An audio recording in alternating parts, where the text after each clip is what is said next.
berdoa sebelum dan sesudah pelajaran. 4. Membaca Al-Quran atau bersama bagian agama Islam dan Alkitab bagian agama Kristen pada pagi hari sebelum belajar. Yang kelima, mengikuti kegiatan sekolah dengan tertib. Warahmatullahi wabarakatuh. Selamat siang, salam sejahtera untuk kita semuanya. Yang pertama, yang terhormat Bapak Kepala Sekolah SDN Sampangan, Bapak Trijoko Haryanto SPD. Yang terhormat Bapak Ibu Guru, karyawan serta karyawati SDN Sampangan. Marilah yang pertama, rasa syukur kita haturkan pada Allah SWT karena pada siang hari ini kita telah diberi nikmat kesehatan sehingga kita dapat melaksanakan aktivitas kita sehari-hari, yaitu kegiatan belajar mengajar.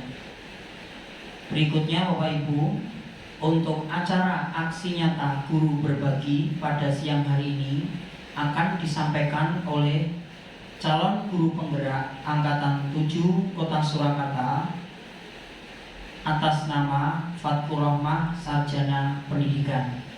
Sebelum acara paparan aksi nyata guru berbagi pada hari ini, hari Rabu 1 Februari 2023 di SDN Sampangan Kota Surakarta dimulai, saya akan membacakan urutan tata acara aksi nyata guru berbagi. Yang pertama, pembukaan. Yang kedua, Indonesia Raya. Yang ketiga, dilanjutkan dengan doa. Acara yang keempat, sambutan Kepala Sekolah SDN Sampangan. Acara yang kelima, paparan aksi nyata oleh calon guru penggerak Angkatan 7 Kota Surakarta, Fatkur Rohmah, Sarjana Pendidikan, dan dilanjutkan dengan penutup.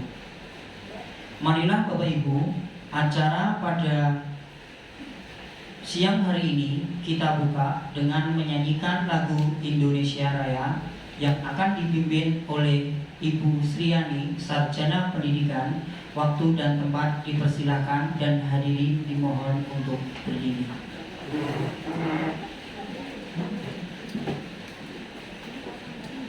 The Bluetooth device is ready to pair. The Bluetooth device is connected successfully.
Acara dilanjutkan dengan berdoa menurut agama dan keyakinan kita masing-masing. Berdoa dipersilakan. Berdoa selesai, hadirin dimohon untuk duduk kembali. Terima kasih. Acara selanjutnya yaitu sambutan dari Kepala Sekolah SDN Sampangan kepada yang terhormat Bapak Trijoko Haryanto, Sarjana Pendidikan. Waktu dan tempat dipersilakan. Semoga. Terima kasih kepada pembawa acara Mas Gus Sugiarto yang sudah berikan waktu. Yang kami hormati Bapak Ibu Guru SD Negeri Sampangan, yang kami hormati Bu Fatur Rohmah yang pada saat ini akan menyampaikan aksi nyata selaku calon guru penggerak. Marilah pertama-tama kita selalu mengucapkan puji syukur kehadirat Tuhan atas segala bimbingannya kita bisa bertemu pada kegiatan siang hari ini. Bapak Ibu yang saya hormati, kegiatan ini kegiatan yang sangat baik dari calon guru penggerak untuk menyampaikan aksi nyata yang sudah dilakukan, maka ini bisa menjadi salah satu referensi Bapak Ibu guru kelas yang lain di dalam mengelola kelas, mengelola pembelajaran, sehingga pembelajaran di kurikulum Merdeka ini bisa terlaksana dengan penuh semangat. Bapak Ibu yang saya hormati, saya berharap nanti apa yang disampaikan oleh Ibu Fatur Rohmah bisa Bapak Ibu ikuti, catat apa yang menjadi hal-hal yang penting, tanyakan jika ada hal-hal yang perlu penekanan ataupun lebih penguatan pada penjelasan, tolong disampaikan. Juga Bapak Ibu saya berharap untuk bisa mengikuti ini dengan baik. Pada Bu Fafa selaku yang akan menyampaikan aksi nyatanya, saya harapkan bisa menyampaikan dengan penuh semangat, dengan komunikasi yang baik, sehingga apa yang menjadi tujuan dari aksi nyata ini bisa tersampaikan. Bapak Ibu yang saya hormati, kita memang harus selalu belajar dan belajar. Bapak Ibu guru pun juga harus belajar di dalam menyampaikan pembelajarannya. Metode-metode pembelajaran terus berkembang pada saat ini, apalagi di pelaksanaan kurikulum Merdeka ini. Bapak Ibu harus mencari sumber-sumber belajar dimanapun itu bisa diperoleh. Dari guru penggerak bisa diperoleh satu sumber belajar. Dari YouTube, media sosial juga bisa diraih cara-cara metode pembelajaran. Nah, saat inilah Bapak Ibu akan mendapatkan istilahnya apa? Berbagi. Ya, berbagi aksi nyata ini Bapak Ibu bisa mengikuti dengan baik. Saya berharap kegiatan ini bisa berjalan dengan lancar. Terima kasih atas dukungan Bapak Ibu di siang hari ini masih bisa mengikuti kegiatan ini dengan baik. Itu saja yang bisa kami sampaikan. Mohon maaf yang sebesar-besarnya apabila penyampaian kami terdapat kekurangan-kekurangan. Waktu kami kembalikan kepada pembawa acara. Terima kasih kepada Bapak Trijoko Haryanto, Sarjana Pendidikan selaku Kepala Sekolah SDN Sampangan. Acara selanjutnya yaitu acara ini paparan aksi nyata oleh calon guru penggerak Angkatan 7 Kota Surakarta kepada Ibu Fatur Rohmah, Sarjana Pendidikan. Waktu dan tempat dipersilahkan. Tepuk tangan buat Ibu Fatur Rohmah.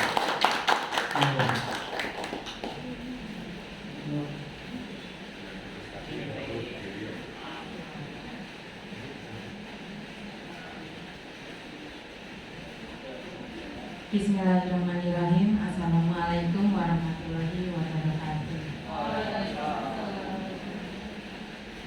Yang terhormat Bapak Wijoko Haryanto, SPD selaku Kepala SD Negeri Sampangan.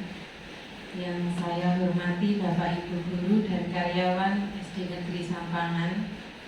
Pertama-tama marilah kita panjatkan puji syukur kita kehadirat Allah Subhanahu wa Ta'ala yang telah memberikan kita nikmat kesehatan dan kesempatan sehingga kita bisa belajar bersama pada siang hari ini.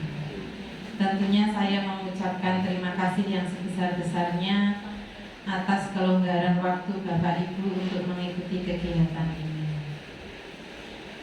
Di sini saya akan menyampaikan beberapa hal, bukan berarti saya paling bisa atau bermaksud menggurui, bukan, tetapi saya ingin berbagi tentang ilmu yang telah saya dapatkan di pendidikan guru penggerak Angkatan 7 Kota Surakarta. Langsung saja pada siang hari ini saya akan menyampaikan tentang budaya positif, di mana kita sebagai guru itu, sebagai pendidik harus mengupayakan budaya positif di kelas kita, pada khususnya juga di sekolah kita SD Negeri Sampangan.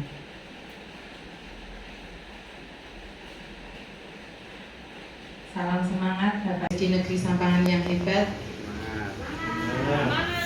Mari kita belajar bersama. Pada siang hari ini yang akan disampaikan ada 7 poin. Yang pertama yaitu perubahan paradigma belajar, kemudian disiplin positif, motivasi perilaku manusia, kebutuhan dasar manusia, posisi kontrol restitusi, keyakinan kelas, dan segitiga restitusi. Selanjutnya untuk perubahan paradigma belajar yaitu poin pertama. Tujuan pendidikan menurut Ki Hajar Dewantara yaitu menuntun segala kodrat yang ada pada anak-anak agar mereka dapat mencapai keselamatan dan kebahagiaan yang setinggi-tingginya, baik sebagai manusia maupun sebagai anggota masyarakat. Ki Hajar Dewantara yang dikenal sebagai Bapak Pendidikan di Indonesia telah mendirikan Taman Siswa pada tahun 1922, di mana sekolah tersebut memberikan kesempatan kepada rakyat Indonesia untuk mengenyam pendidikan.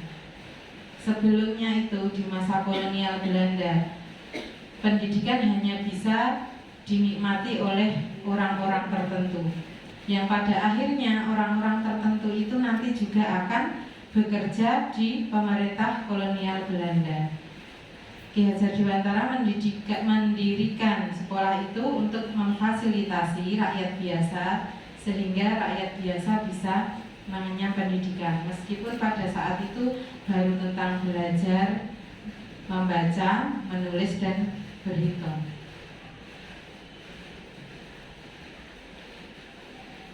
Pendidikan harus dinamis. Kita sebagai pendidik harus siap, izin berdiri nggih Bapak Ibu. Kita sebagai pendidik, kita sebagai guru harus siap dengan segala perubahan yang ada di dunia pendidikan kita. Entah perubahan kurikulum, nah seperti itu yang beberapa tahun kemudian berganti, diperbaiki. Mau tidak mau kita sebagai pendidik harus siap, karena pendidikan itu harus dinamis, yaitu mengalami perubahan.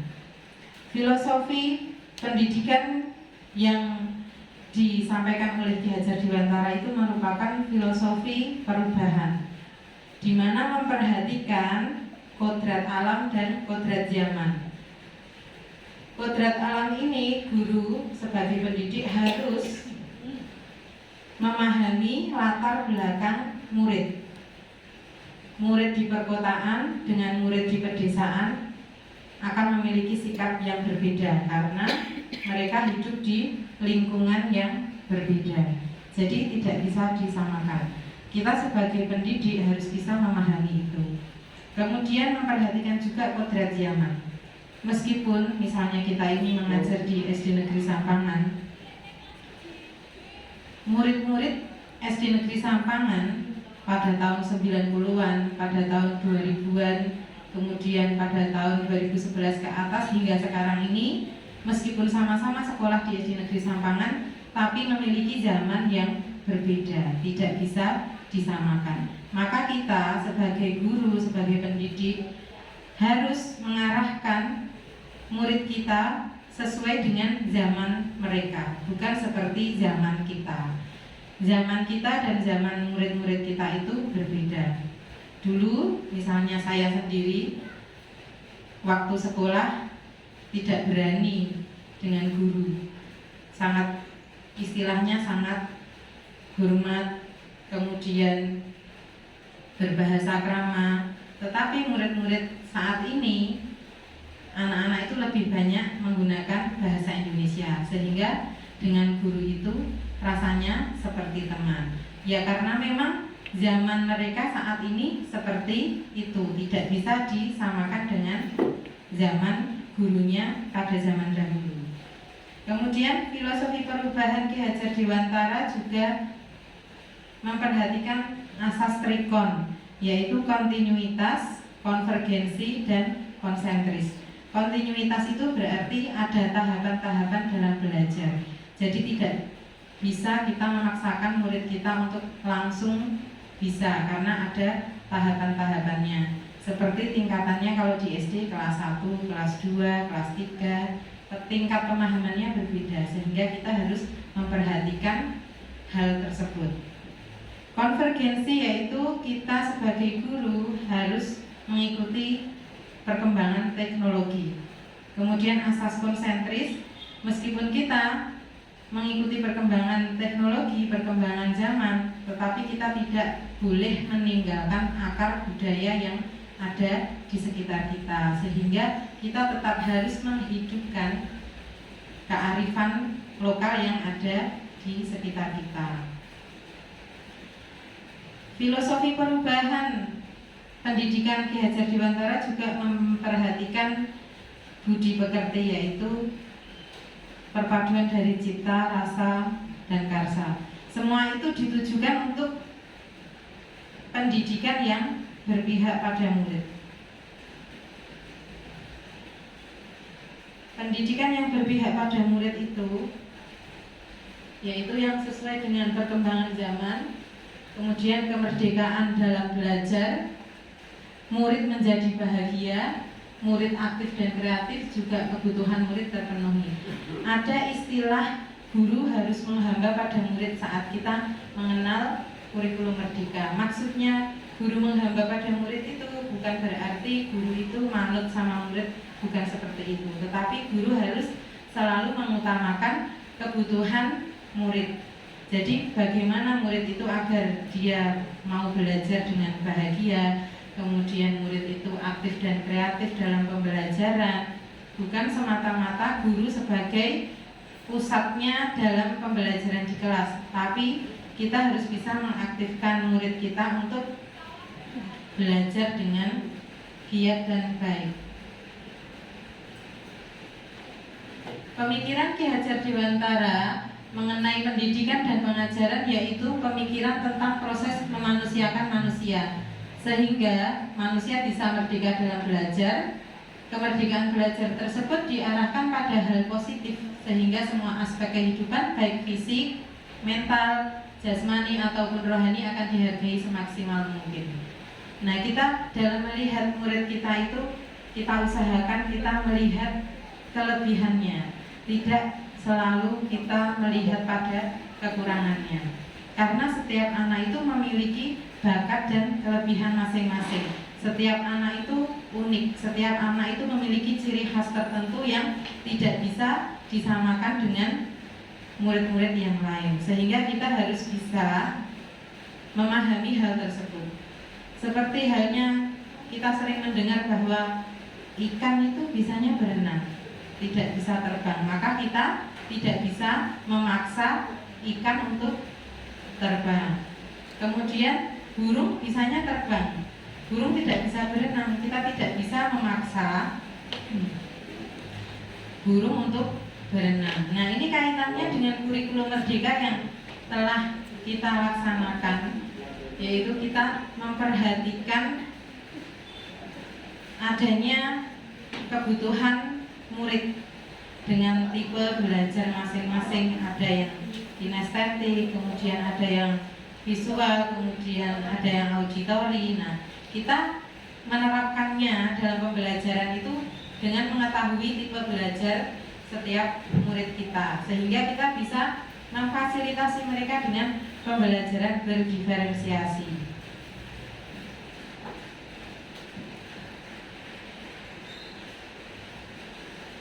Perubahan paradigma baru memastikan praktek pembelajaran yang berpusat pada murid, yang mana setiap murid belajar sesuai dengan kebutuhan dan tahap perkembangannya. Pembelajaran paradigma baru dilakukan melalui kegiatan pembelajaran di dalam kelas, intrakurikuler, dan di luar kelas, baik kokurikuler dan ekstrakurikuler. Nah, saya memiliki kertas ini akan saya bagikan kepada Bapak Ibu. Mohon untuk bisa diisi.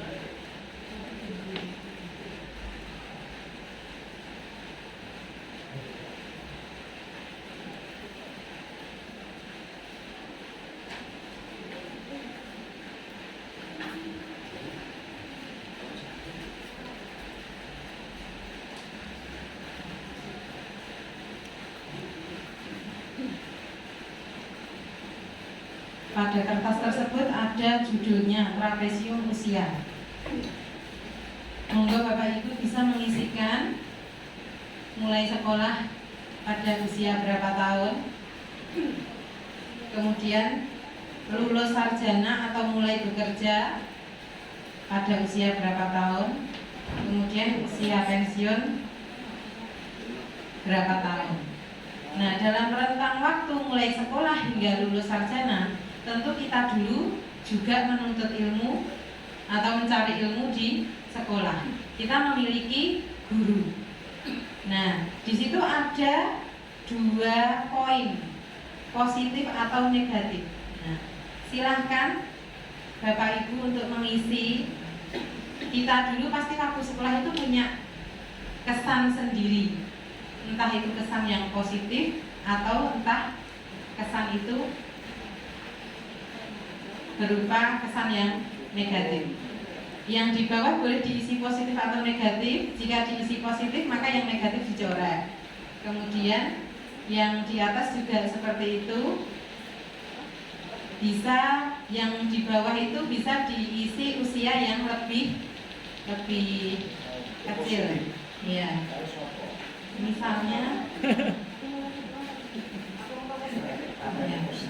Misalnya ya, dulu waktu saya sekolah di SD, itu saya memiliki pengalaman negatif tentang guru. Misalnya dimarahi guru, itu kira-kira saya kelas 2 SD itu pada umur 8 tahun. Berarti yang bawah itu saya isi negatif, usianya 8 tahun. Kemudian saya memiliki kesan positif saat sekolah bersama guru saya.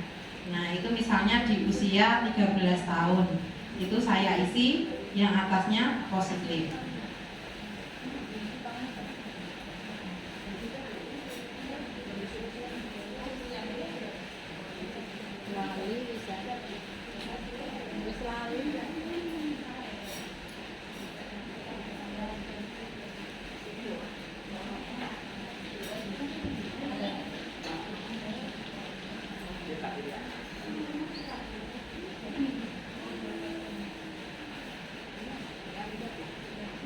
Kemudian tolong di sebelah kanan ini diisi usia sekarang.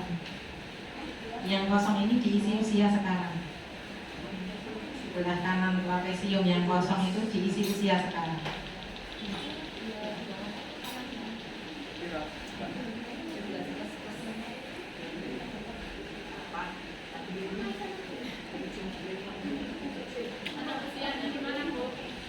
Ya. Yang sudah selesai mengisi bisa diberikan nama saya.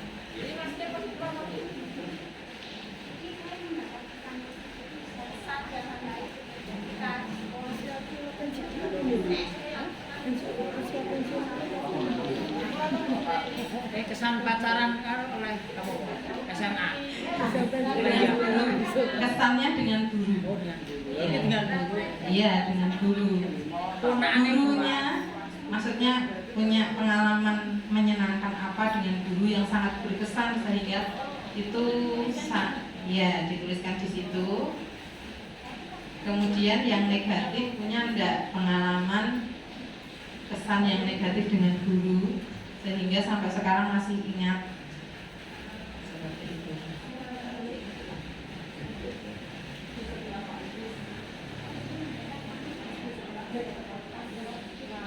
Sana tak ilang-ilang lagi negatif positif.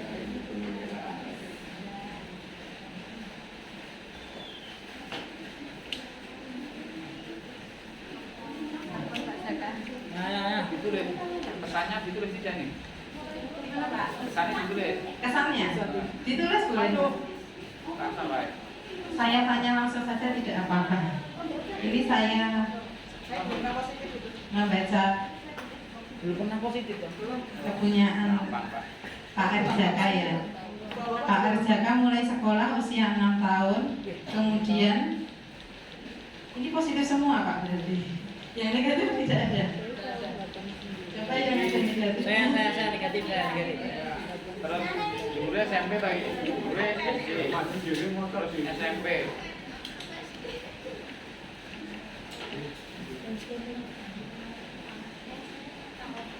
Ya ini punyanya Bu Karsini.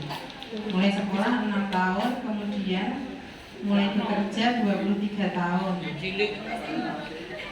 Sekarang usia 45 tahun. Memiliki pengalaman positif pada usia 7 tahun. Pengalamannya apa ini dengan gurunya? Usia Gurunya?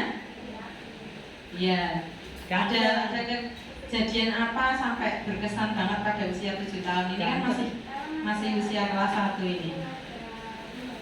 Belum prosok, umur 7 tahun dulu ya. 7 tahun belum prosok.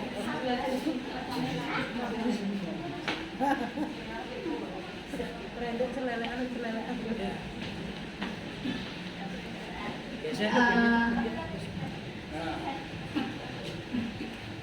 Kesan positifnya waktu usia 7 tahun adalah kalau hari ini saya jadi guru karena saya dulu cita-citanya waktu itu karena guru saya itu sangat sabar ngajarin baca, ngajarin berhitung, namanya Bu Budi. Jadi sampai saya bilang berarti besok kalau besar aku pengen jadi guru kayak Bu Budi begitu. Jadi itu kesan positif sekali menurut saya. Kemudian yang ini? Nah kalau kesan saya negatif, nah ini paling anjlok banget. Jadi ini waktu kelas 1 SMA. Jadi sebenarnya saya suka pelajaran matematika, tapi nggak begitu pintar dalam tapi nggak pernah dapat nilai. planning hitungnya kelihatan terus. Dari nggak pernah dapat nilai di bawah angka 7. Pas kelas 1 SMA itu entah gimana semester 1 nilai saya itu 5. Jadi satu kelas itu saya masih ingat hanya 2 orang yang nilainya merah itu saya dan teman saya. Nilai merah, jadi seumur hidup tuh ingat baik nilai merah. Jadi saya nggak pernah dapat nilai merah, tapi hari itu saya nilai merah jadi membekas sekali. Gurunya bilang gini, kelas ini ada yang nggak pernah serius dengan matematika, gitu. Gurunya cowok, ya ampun Pak aku elek, gitu. Jadi sampai hari ini kesan saya kalau ingat bapak itu jadi Jangan sadar. itu kesan yang paling jelek menurut saya, memang itu negatif banget. Sampai hari ini masih keingat. Nah itu salah satu contoh ya, Bu Karsini pada usia 7 tahun sangat terkesan dengan bu gurunya yang bernama Bu Budi. Kemudian waktu SMA kelas 1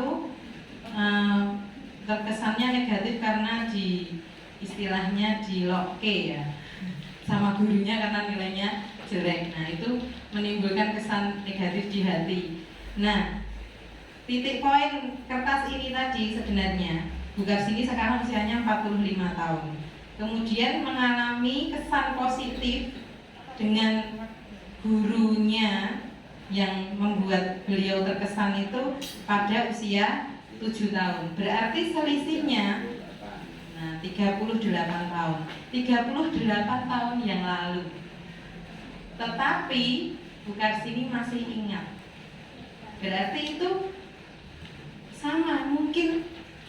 murid kita nanti berpuluh tahun yang akan datang juga akan masih ingat saat kita itu misalnya menghina murid kita, kesannya negatif akan diingat, atau kita menyanjung murid kita itu akan diingat, karena bisa jadi kita tidak sadar perlakuan baik kita membuat murid kita berkesan, atau perlakuan buruk kita membuat murid kita ingat, kalau ingat gurunya kok ingatnya yang tidak baik. Nah, inilah titik poin kenapa guru itu harus berpihak pada murid, karena kenyataannya bukan sini yang 38 tahun lalu masih ingat. 38 tahun lalu itu bukan waktu yang pendek loh. Nah, 38 tahun lalu masih ingat dengan gurunya yang sangat membuat berkesan. Kemudian matematika saat mendapatkan nilai jelek dan diloke sama gurunya itu pada usia 15 tahun. Nah, itu berarti 30 tahun yang lalu. Itu juga masih ingat. Jadi titik poin dari kertas ini adalah kita sebagai guru harus berusaha untuk selalu berpihak pada murid. Jangan sampai nanti tanpa kita sadari murid kita itu mengingat kesan yang tidak baik dari kita. Alangkah baiknya jika kesan baik dari kita ini yang diingat oleh murid, sehingga murid bisa juga mendoakan yang baik-baik untuk kita.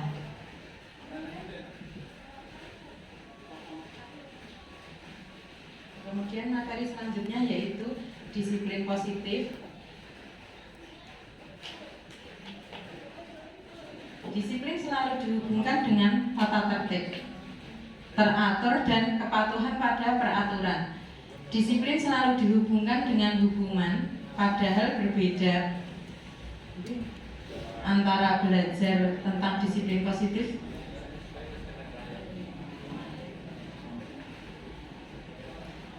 Disiplin selalu dihubungkan dengan hukuman, padahal disiplin dan hukuman itu berbeda. Belajar tentang disiplin positif tidak harus dengan memberi hukuman.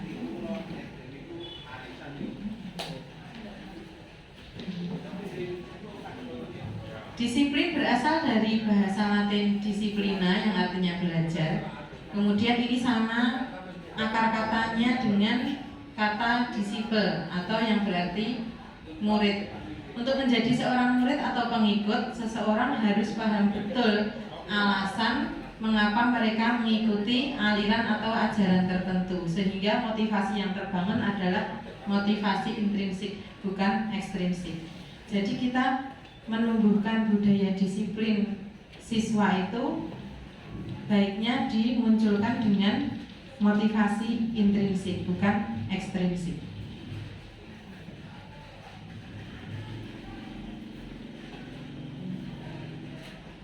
Disiplin diri dapat membuat seseorang menggali potensinya menuju kepada sebuah tujuan, sesuatu yang dihargai dan bermakna. Dengan kata lain, disiplin diri juga mempelajari bagaimana cara kita mengontrol diri dan bagaimana menguasai diri untuk memilih tindakan yang mengacu pada nilai-nilai yang kita hargai. Sebaiknya kita menumbuhkan disiplin anak itu menyadarkan mereka akan nilai-nilai kebaikan, sehingga ketika mereka sadar itu dari dalam dirinya sendiri, bukan karena paksaan dari gurunya, kamu harus begini, kamu harus begitu, tetapi mereka menyadari dulu dari dalam dirinya, itu akan bisa lebih meningkatkan kemauan untuk disiplin. Nah, disiplin positif ini tadi ada kaitannya dengan motivasi perilaku manusia. Diana Goosen dalam bukunya Restructuring School Discipline menyatakan ada 3 motivasi perilaku manusia. Yang pertama, untuk menghindari ketidaknyamanan atau hukuman. Jadi karena murid itu takut dihukum, maka dia mau mengikuti aturan gurunya. Itu yang pertama. Contohnya seperti itu. Kemudian yang kedua, untuk mendapatkan imbalan atau penghargaan. Jadi dia ingin mendapatkan pujian. Itu contoh gampangnya, murid ingin mendapatkan pujian dari gurunya sehingga murid itu melaksanakan apa yang diperintahkan oleh gurunya. Yang ketiga, untuk menjadi orang yang mereka inginkan dan menghargai diri sendiri dengan nilai-nilai yang mereka percaya.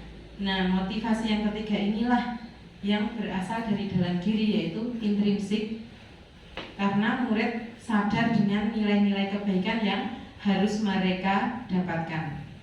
Misalnya belajar itu mereka mendapatkan ilmu itu untuk diri mereka sendiri. Nah, mereka sadar sehingga mereka tanpa disuruh gurunya, tanpa disuruh orang tuanya, mau belajar tanpa melihat penghargaan atau melihat hukuman. Seperti itu. Menghindari ketidaknyamanan atau hukuman ini merupakan tingkat terendah dari motivasi perilaku manusia, hanya karena nggak mau dihukum. Jadi tidak mau repot dihukum, maka dia melaksanakan apa yang diperintahkan gurunya. Kemudian motivasi yang kedua, ingin mendapatkan penghargaan dari orang lain karena ingin mendapatkan hadiah, pengakuan atau imbalan tadi. Nah, ini juga bersifat eksternal. Nanti kalau tidak ada hadiah, tidak ada penghargaan, tidak ada pujian, dia tidak akan melaksanakan lagi. Nah, seperti sebenarnya di kelas ketika kita terlalu banyak memberikan apresiasi, nanti yang maju dapat hadiah. Anak-anak maju itu karena pengen mendapatkan hadiah, bukan karena keinginan mereka untuk maju sendiri. Nah, atau misalnya gurunya yang nggak mau maju, yang nggak mau mencoba mengerjakan ini, nanti nggak boleh istirahat misalnya. Nah, itu karena wah masuk nggak boleh istirahat, akhirnya mereka maju dengan terpaksa.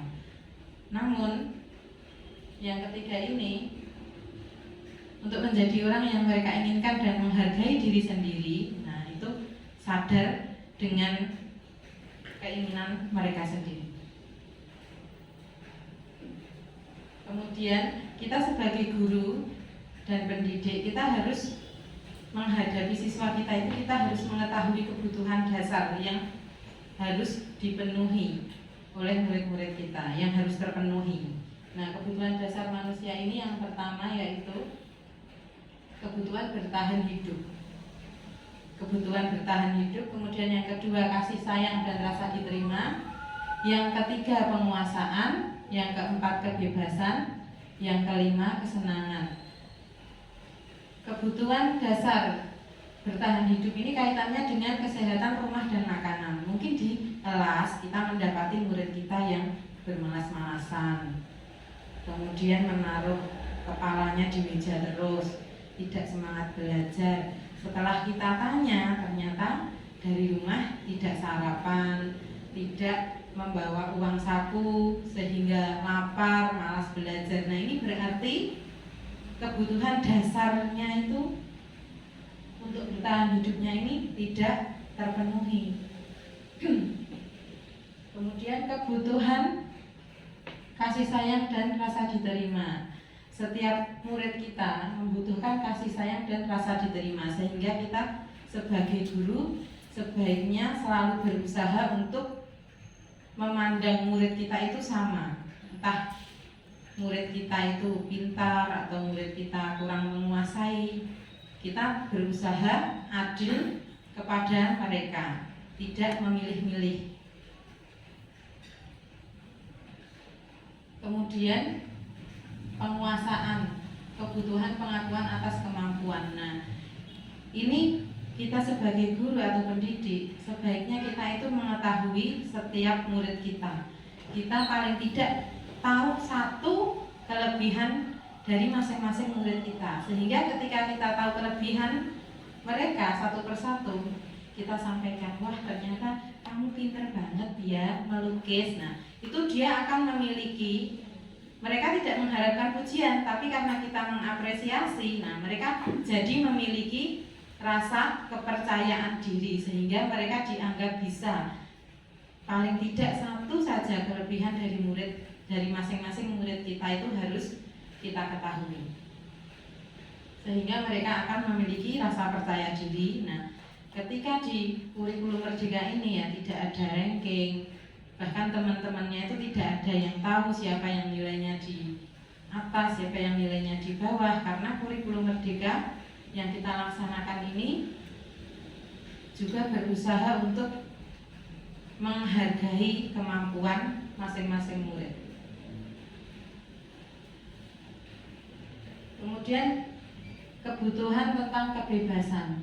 Nah, kadang kita juga harus memberikan kebebasan kepada murid kita. Mereka ingin belajar dengan metode apa? Kadang kita tanya. Tidak melulu guru yang harus menentukan. Bisa kita tawarkan ke anak-anak. Hari ini kita mau belajar dengan model seperti apa sehingga mereka bisa merasakan kebahagiaan karena bebas memilih bagaimana cara mereka belajar. Namun kita sebagai guru tetap memberi batasan dan pantauan agar kebebasan itu tidak kebablasan.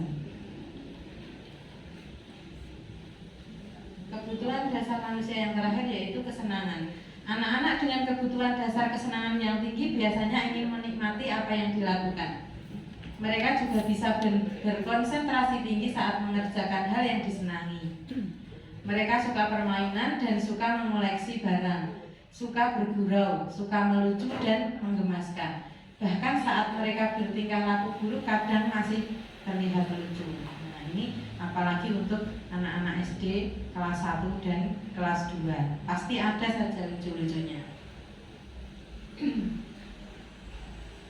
Kemudian ada posisi kontrol restitusi. Ini lebih kepada kita posisi guru. Dibedakan menjadi 5, yaitu posisi kontrol guru yang pertama sebagai penghukum, kemudian sebagai pembuat merasa bersalah, kemudian sebagai teman, sebagai pemantau, dan sebagai manajer.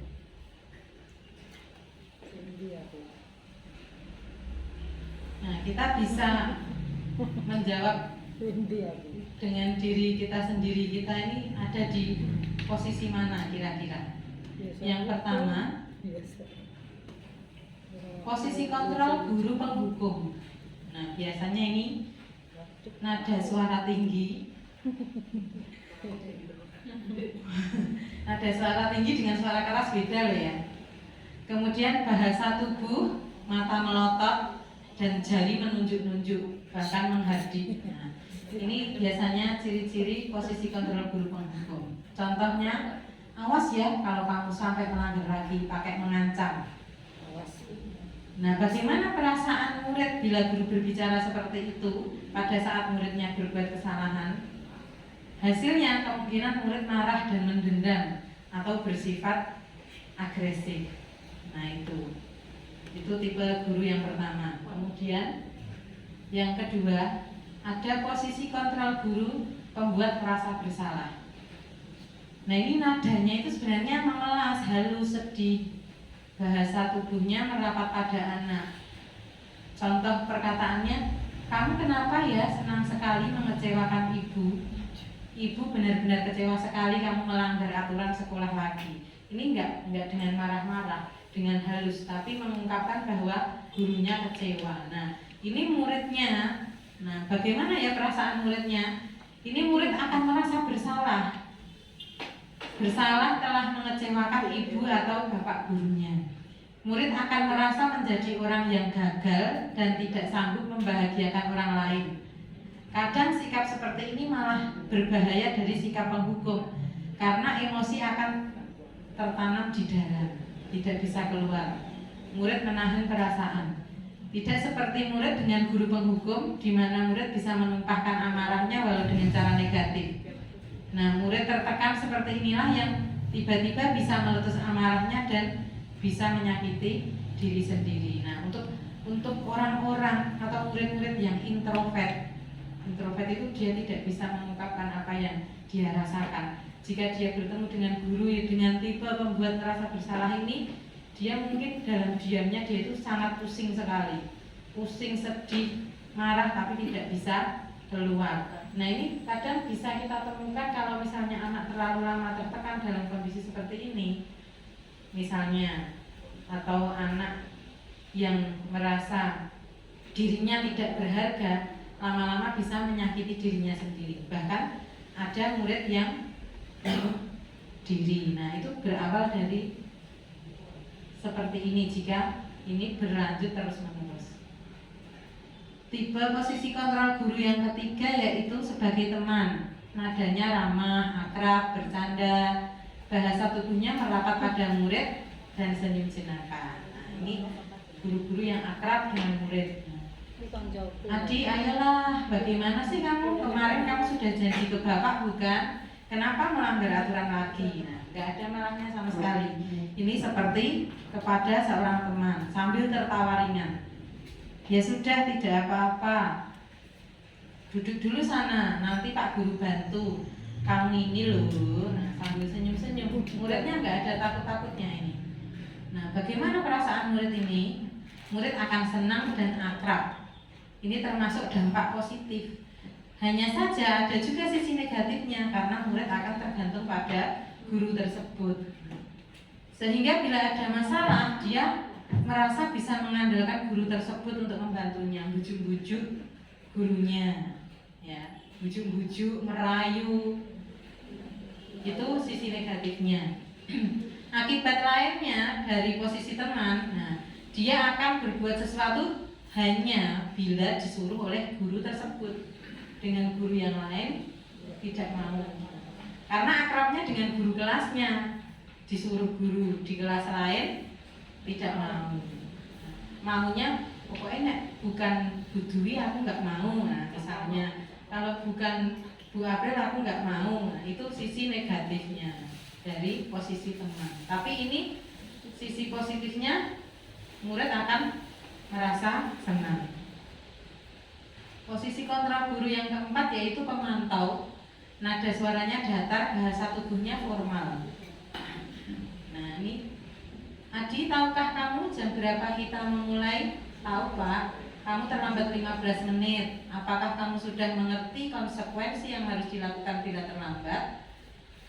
Paham Pak, saya harus tinggal kelas pada jam istirahat nanti dan mengerjakan tugas ketertinggalan saya. Ya benar, nanti pada saat jam istirahat kamu harus tinggal di kelas untuk menyelesaikan tugas yang tertinggal tadi. Saya tunggu. Nah, bagaimana perasaan murid? Murid memahami konsekuensi yang dijalankan. Dia sadar dia telah melakukan kesalahan dan nah, ini guru tidak menunjukkan emosi, menjadi marah atau membuat merasa bersalah, tidak. Tetapi murid tetap punya perasaan tidak nyaman karena dia sudah melanggar peraturan dan berbuat kesalahan. Nah, guru tetap harus memantau murid saat mengerjakan tugas di jam istirahat. Nah, posisi kontrol guru sebagai pemantau ini cukup positif. Kemudian terakhir yaitu posisi sebagai manajer. Nada suaranya tulus, bahasa tubuh tidak kaku dan mendekat ke murid. Adi, apakah kamu mengetahui jam berapa sekolah dimulai? Tahu Pak, jam 7. Ya, jadi kamu terlambat. Kira-kira bagaimana kamu akan memperbaiki masalah ini? Saya bisa menanyakan teman saya Pak untuk mengejar tugas yang tertinggal. Baik, itu bisa dilakukan. Apakah besok akan ada masalah untuk kamu bisa hadir tepat waktu ke sekolah? Tidak Pak, saya akan berusaha hadir tepat waktu. Baik, saya hargai usahamu. Ada poin, saya hargai usahamu untuk memperbaiki diri. Ini menumbuhkan kepercayaan diri. Jadi posisi manajer, guru sebagai manajer ini, siswa tahu, sadar bahwa dia berbuat salah, tetapi dia masih menghargai dirinya sendiri karena dia dihargai oleh gurunya. Saya hargai usahamu untuk memperbaiki diri.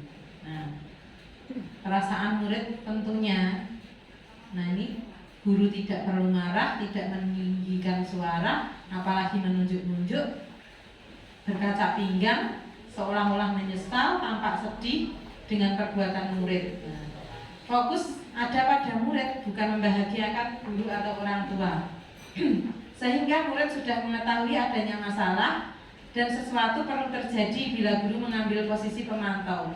Guru akan melihat apa konsekuensinya, apa peraturannya. Namun posisi manajer, guru juga bisa mengembalikan tanggung jawab pada murid untuk mencari jalan keluar dari permasalahannya. Jadi murid tahu, sadar dengan kesalahannya, dia tetap memiliki percaya diri dan akan berusaha untuk memperbaiki dirinya sendiri. Kemudian juga belajar untuk bertanggung jawab dengan perbuatannya.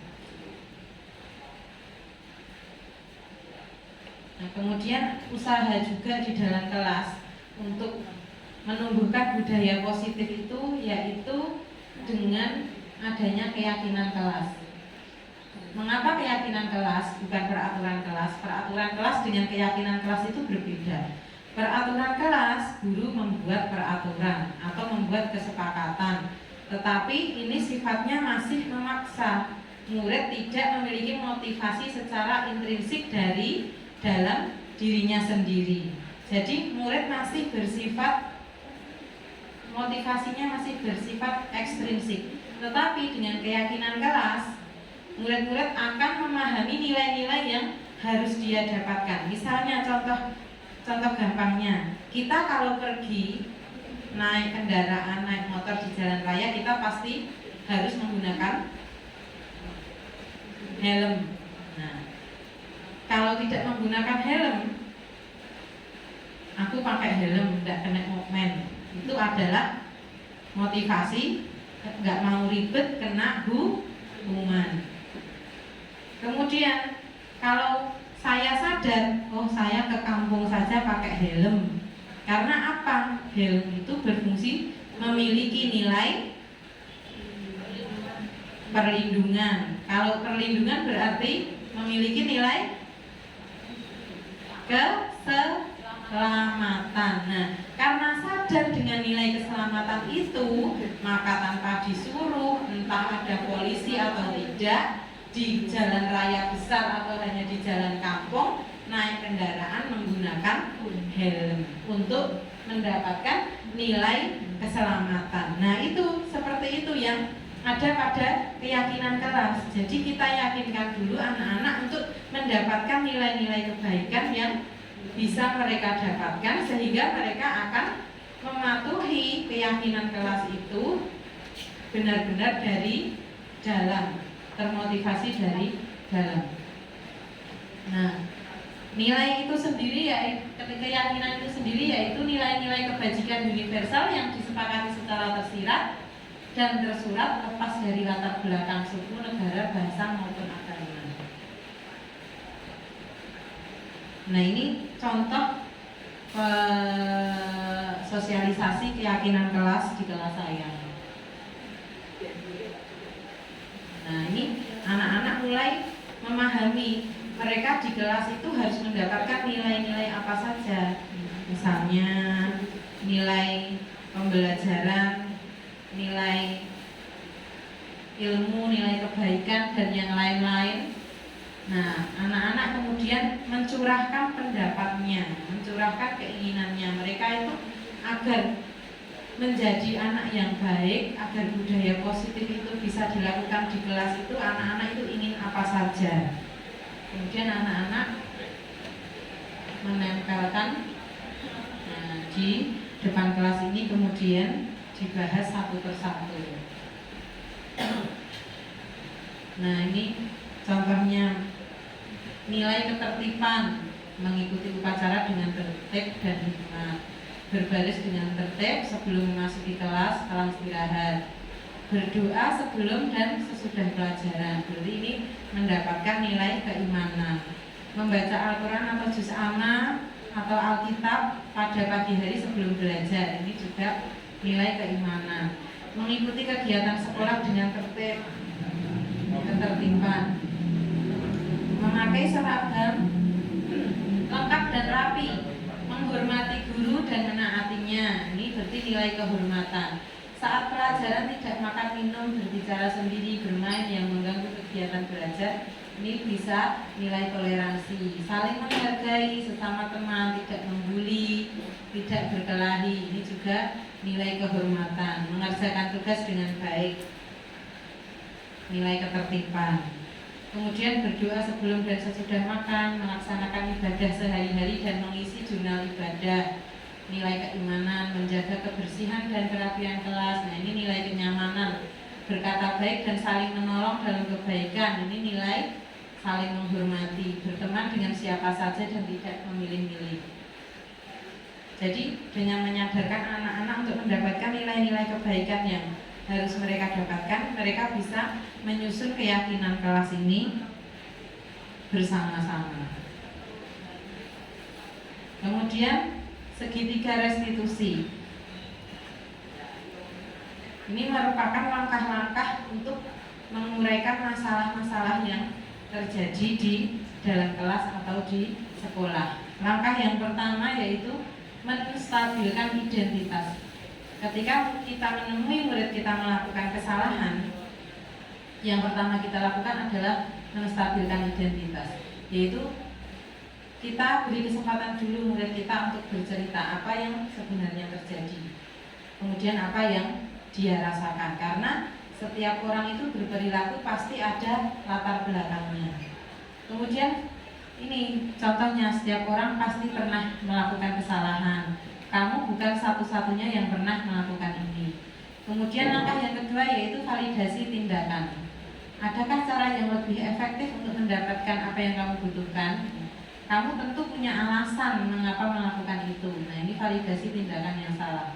Bukan membenarkan tindakan yang salah, tetapi kita menggali kepada murid kita perbuatan salahnya itu bisa diperbaiki dengan apa. Kemudian menanyakan keyakinan. Keyakinan kelas apa yang telah disepakati, misalnya nilai kehormatan. Nilai kehormatan, saling menghormati. Ketika anak ternyata saat pelajaran makan di dalam kelas, berarti dia telah melanggar nilai saling menghormati. Kemudian kamu ingin menjadi orang yang seperti apa? Kalau misalnya ada nilai saling menghormati yang sudah disepakati, berarti semua harus melaksanakan itu karena menyadari harus ada nilai kebaikan yang didapatkan, maka tidak boleh melanggar saat pelajaran makan atau bermain sendiri atau menghina temannya. Nah, ini menstabilkan identitas tadi. Berbuat salah itu tidak apa-apa, tidak ada manusia yang sempurna. Saya juga pernah melakukan kesalahan itu. Ini hanya untuk ngeyem-ngeyem di awal. Jadi bukan kita membenarkan perbuatannya, tidak, tapi menggali dulu. Kemudian kita bisa menyelesaikan ini ya. Bapak Ibu tidak tertarik mencari siapa yang salah, tapi ingin mencari solusi. Kamu berhak merasa begitu. Apakah kamu sedang menjadi teman yang baik buat dirimu sendiri? Nah, ini contoh langkah dalam menstabilkan identitas. Validasi tindakan yang salah. Nah, misalnya ada dua anak bertengkar, ternyata dimulai dari menghina nama orang tua, kemudian saling membalas. Nah, bisa kita katakan mereka itu bertengkarnya keplak-keplakan. Nah, padahal mungkin kalau benar-benar emosi bisa sampai saling menendang, tapi misalnya yang mereka lakukan adalah ini ya, padahal kamu bisa melakukan yang lebih buruk dari ini ya sebenarnya, tapi kamu tidak melakukan. Nah, berarti kita itu cuma ngeyem-ngeyem biar emosi anak itu turun, tidak meletup-letup. Dan kemudian langkah yang ketiga yaitu menanyakan keyakinan.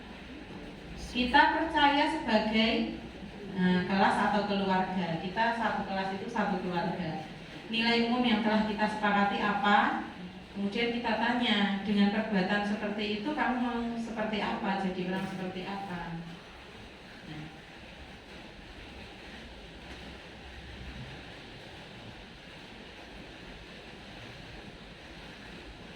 Diklik bisa, diklik di situ bisa.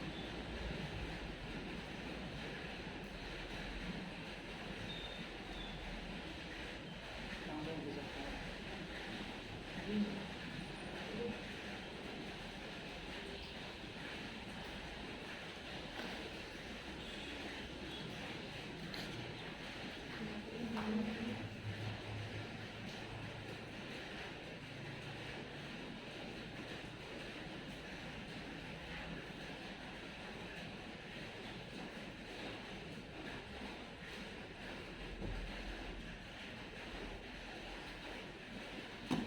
Klik titik 3 ya.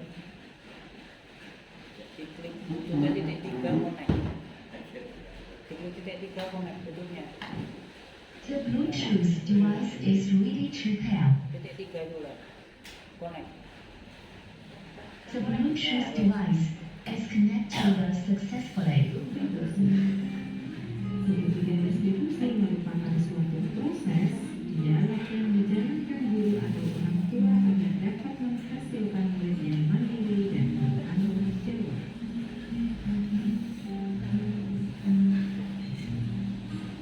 Tahapan segitiga restitusi menstabilkan identitas, validasi tindakan yang salah, menanyakan keyakinan.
lari ngetek Terima kasih, semoga bermanfaat. Terima kasih yang sebesar-besarnya atas partisipasi Bapak Ibu guru.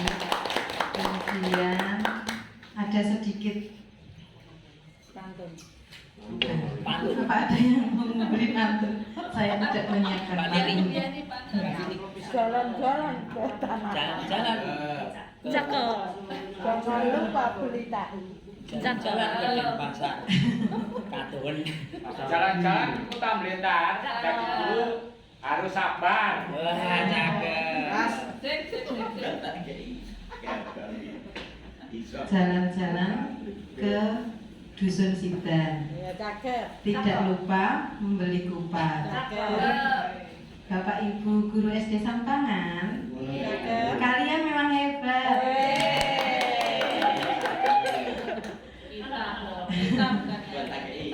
Ya, coba sekarang lihat, saya punya kuis. Hadiahnya semangkok bakso. Rawon Ini ada. tolong ini ya. Kahut.it. Tolong dikeluarkan HP-nya masing-masing. Bola. HP-nya di sini. HP-nya di sini. Kahut.it. Dibuka dulu ini. Kahut.it. Enak kan kamu nanti. KAHOOT.it. Pakai Chrome. Kahut.it. Dari Google itu bisa dicari Kahut dulu. Nanti jadinya seperti ini. Enaknya tahu dulu tapi Kahut.it. Misalnya Kahut.it. Kahut.it. Nah ini nanti langsung keluar seperti ini.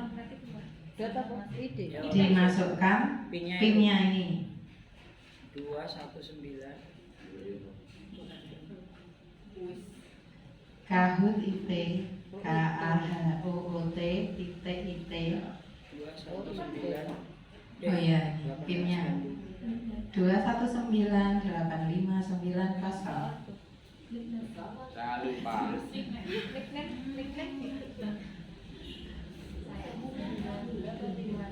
Ya, saya. Ini siapa ini saya? Ini keluar saya siapa ini? Alejandro. Alejandro apa Alejandro? Siapa lagi yang keluar? Bu April? Oh saya itu Bu April.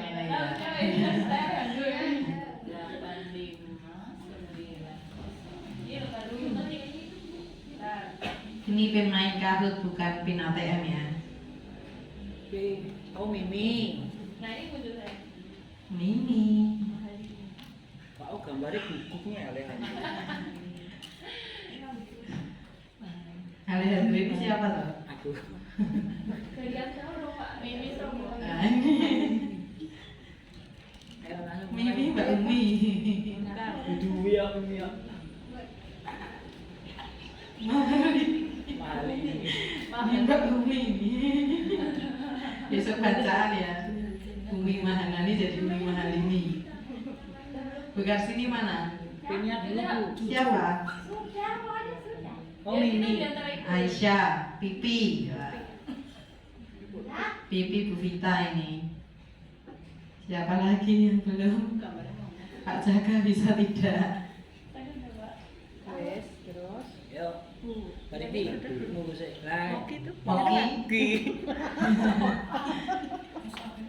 Oh, kita melok deh. Mbak Anggi.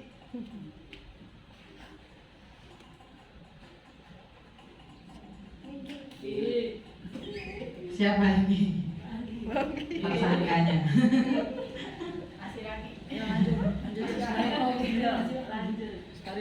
Nggak ada SRK ini.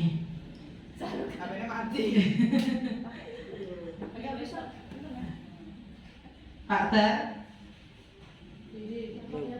Buter, Pak Cum, Bu Heni, Bu Heni, Stereo. sudah? Ya. terus apa? Muncul tidak ini? Jawabnya ngirim di sana. Soalnya di sana, tapi Soalnya di sana sini. jawabnya di HP ya HP. atau di Milih itu loh. laptop. Nah, pilih itu. Pilih. Nah, itu Terus setelah dia diantar. Ayo, Ya. diklik warnanya, diklik Habis dong, warnanya. Ustaz mau ya, iso-iso. Iya. Tenang, ini kalau ada yang salah nggak kelihatan kok, yang salah siapa. Oh, time out dulu. Lanjut ya, Mau. banyak nih yang betul. hadiahnya Oh, mahal ini. Wah, Oh, saya ini, bu saya. Paling cepat ya. Koki pinter deh. Jadi ini jawabannya yang tertinggi itu yang benar dulu, terus yang paling cepat. Koki itu kedene lho. Ayo. Iso lah kok. Waduh, mau pira mau? Jimat ya.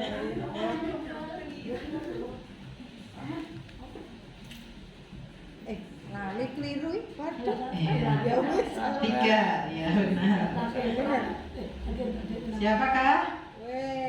set. Iya, saya masih di posisi tersusul dengan Poki. Poki. Sementara loh ya ini. Koki pinter deh. Ya, yuk lanjut.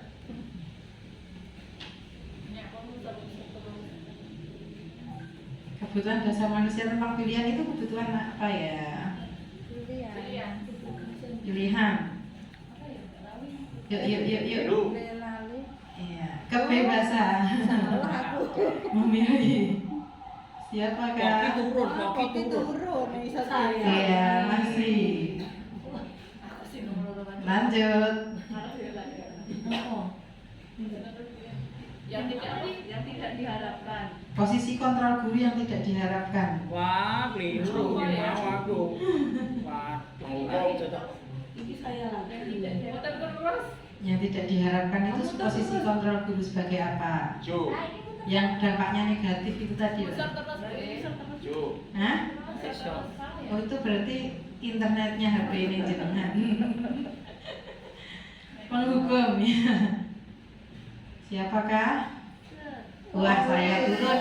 Iya, Poki naik. Mahal ini ayo. Ini kira sube yang mana? Nyanyi dulu soalnya. Posisi kontrol guru yang diharapkan, yang paling dampaknya paling positif tadi loh. Yang paling positif tadi loh. buat merasa bersalah. Ketoknya halus nih aku malah sadar. Aiso, nah aku musar terus Sama. Manajer, betul semua ini yang jawab. Siapakah? Waduh, Mimi. Oh, Mimi. Tadi siapa yang Mimi? Mimi. mohon maaf apa sih? Oh, Mimi bukan sini ya. Lanjut. Mimi cucu. Guru penggerak. Baru nomor 1.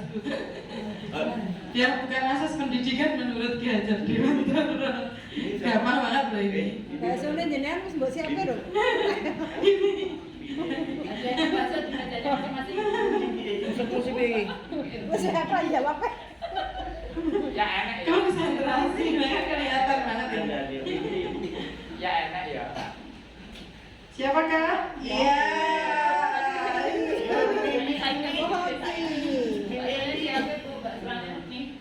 Kalah. Di depan memberikan teladan arti dari apa? Engarso suku. Ayo Mimi. Muser-muser iki. Ini gue Iya dari tadi mas. Sinyalnya. lagi pipi. Jangan salahkan sinyal. Iya. Siapakah yang berada di peringkat pertama? Koki. Koki itu kan harus sak lampe. Pinter. Mau kipar. Koki pak. Mau kipar kok. Pak Andi. Apa? Mimi.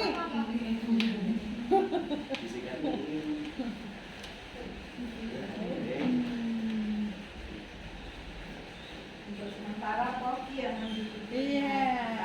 Koki kita gawe ke balung kok. Nah ini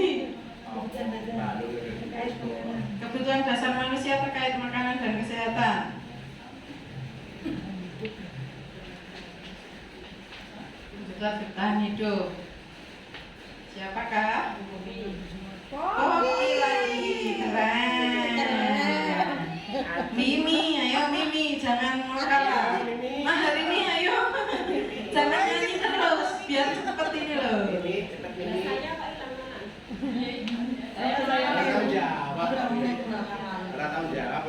Awas ya kalau kamu melanggar lagi kata-kata dari seorang guru dengan posisi apakah ini? Buat merasa bersalah. Pasti kelas. Cepet aku ya, waktunya di waktu aku. Aku lagi narik nafas di sini. Poki lagi. Poki masih bertahan. Ayo. Posisi pohon. Ora semua jadi. Langsung nih pokoknya gulanya plastik. Pokoknya harus menang lagi bacaan awas. Ramah, akrab dan bercanda bahasa tubuh. Dari guru yang apakah ini? Poki lagi. Ya, benar semua. Langsung anu iki muncul sing Podium. Apa ini? Juara telu. Nomor 2 Alejandro, nomor 2 Mimi, nomor 3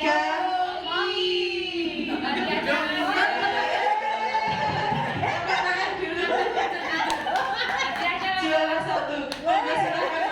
Monggo silakan maju.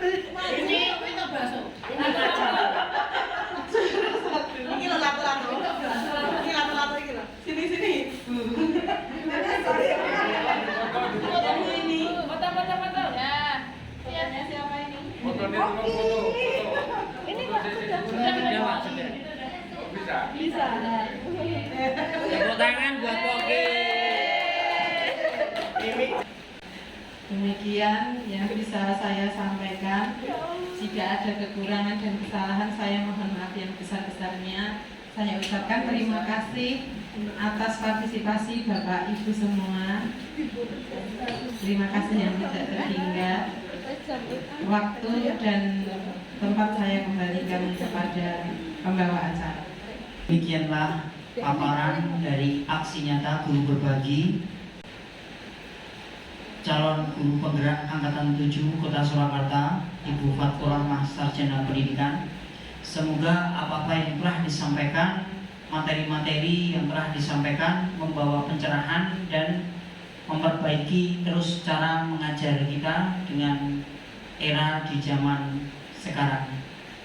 Sebelum kita tutup acara pada sore hari ini, mungkin sudah sangat lelah tapi mengaksikan. Terima kasih kepada Bapak Kepala Sekolah, Bapak Tejo Haryanto telah memfasilitasi ini semuanya, kepada Bu Fafa sebagai narasumber, dan Bapak Ibu guru semuanya, matur sembah nuwun. Semoga tetap sehat, tetap semangat di hari-hari selanjutnya. Sekian, marilah kita tutup dengan berdoa bersama-sama. Berdoa, dipersilakan.